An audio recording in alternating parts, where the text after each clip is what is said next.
Hello everyone. अगर आपने Accenture के लिए अप्लाई किया है या असेसमेंट दे दिया है और अब आप अपडेट का वेट कर रहे हैं तो ये वीडियो आपके लिए है।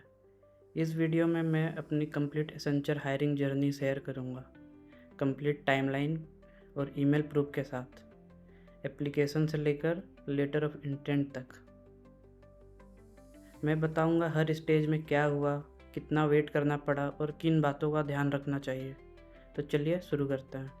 सबसे पहले मैंने एसेंचर के लिए ऑन कैंपस ड्राइव के थ्रू अप्लाई किया था।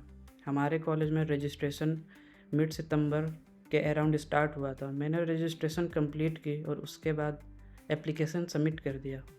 एप्लीकेशन सबमिट करने के बाद कुछ दिनों तक कोई अपडेट नहीं आया।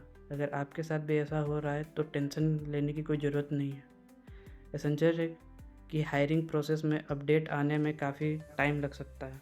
उसके बाद मुझे 13 अक्टूबर को असेसमेंट का ईमेल और एडमिट कार्ड रिसीव हुआ, जिसमें मॉक टेस्ट भी था जो कि असेसमेंट से एक दिन पहले हुआ। ईमेल में क्लियरली मेंशन था कि असेसमेंट के दिन ओरिजिनल पैन कार्ड ले जाना मैंडेटरी है। मेरा असेसमेंट 17 अक्टूबर को कॉलेज कैंपस में कंडक्ट हुआ था।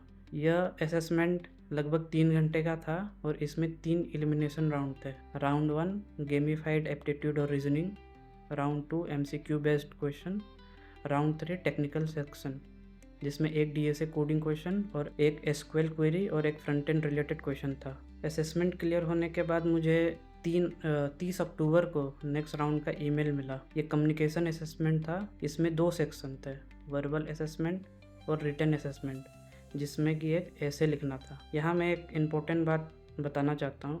हर कैंडिडेट का हायरिंग प्रोसेस थोड़ा डिफरेंट हो सकता है। किसी का डायरेक्ट इंटरव्यू होता है, किसी का कम्युनिकेशन असेसमेंट होता है और रोल के हिसाब से राउंड भी अलग हो सकते हैं। इसलिए अगर आपका प्रोसेस मेरी जर्नी से डिफरेंट हो तो बिल्कुल नॉर्मल है। कम्युनिकेशन असेसमेंट के बाद मुझे 7 नवंबर को इंटरव्यू स्लॉट बुकिंग का ईमेल मिला। एसेंचर इंटरव्यू के लिए स्लॉट बुकिंग का ऑप्शन देता है। यह first come first serve basis पर होता है। क्योंकि अवेलेबल स्लॉट लिमिटेड हैं तो मैंने अपना स्लॉट बुक कर लिया और मेरा इंटरव्यू 10 नवंबर को शेड्यूल हुआ।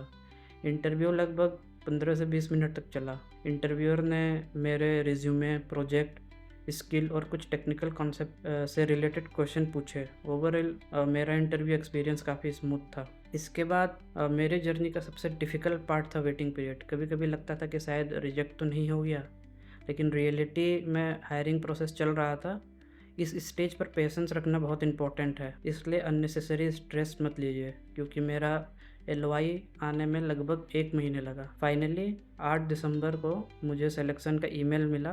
सच कहूँ तो उस ईमेल को देखकर बहुत रिलीफ मिला। अगर आप भी कभी वेट कर रहे हैं तो पॉजिटिव रहिए। जब तक ऑफिशियल रिजेक्शन नहीं आता तब तक चांसेस हमेशा रहते हैं। सिलेक्शन के बाद मुझे LOI, letter of intent receive हुआ। उसके बाद document upload, verification, offer letter और ऑनबोर्डिंग प्रोसेस के स्टेप स्टार्ट हुए। और मेरे तरफ से कुछ टिप्स हैं। अगर आप एसेंचर के लिए अप्लाई कर रहे हैं, अपना ईमेल रेगुलरली चेक करते रहें, क्योंकि कभी कभी एसेंचर से आए हुए ईमेल स्पैम फोल्डर में चले जाता है। ओरिजिनल पैन कार्ड पहले से रेडी रखिए जिसमें आपका सिग्नेचर और फोटो हो। हायरिंग प्रोसेस में पेशेंस रखिए क्योंकि एक राउंड से दूसरे राउंड तक काफ़ी टाइम लग सकता है। किसी और के टाइमलाइन से अपनी टाइमलाइन कंपेयर मत कीजिए।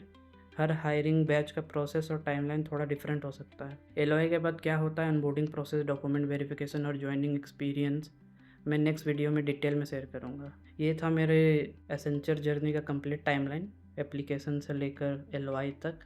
और अगर आपको ये वीडियो हेल्पफुल लगा हो तो ये वीडियो को लाइक ज़रूर करें। अगर आपको कोई डाउट या क्वेश्चन है तो कमेंट सेक्शन में ज़रूर पूछिए।